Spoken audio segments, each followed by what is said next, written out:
Hay un truquito además de producción que se los vamos a dar. Lo Calculo otro que yo utilizo es la técnica que ahora le pusieron nombre, no sabía que tenía nombre, o se lo pusieron hace poco, la top-down mixing, que es mezclar de grande a pequeño.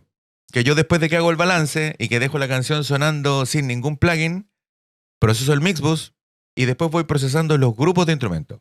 Después, en vez de irme al bombo y a la caja, proceso el grupo de la batería y le doy agudos, bajos, medios y compresión a la batería en total.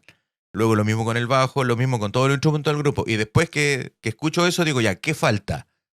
Y ahora me falta ataque en el bombo. Y ahora recién voy a ponerle ahora voy al bombo y le pongo compresión y le empiezo a dar ecualización para dar ataque. Y lo mismo con todos los instrumentos. Lo último que hago es tratar los tracks individuales.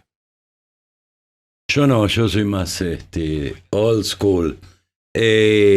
Sí, tal vez yo en mi caso, sí, quiero evitar el uso excesivo de procesadores o efectos de canal, sobre todo en la antesala.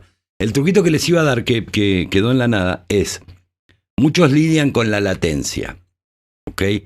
Entonces, perfectamente, ustedes, mientras están grabando, obviamente quieren tener una latencia baja porque no quieren que la señal entrante se demore en el disco. Entonces graban con muy pocos plugins o plugins muy livianos y un buffer de latencia cortito en la placa de sonido. Pero una vez que están mezclando, si empiezan a tener problemas de latencia, pueden aumentarlo perfectamente. Si ahí ya no hay nada sincronizable, más allá de lo que la máquina en sí sincroniza. Entonces, a veces un 2048 de latencia, que es un montón para tiempo real, en la mezcla te salva las patatas.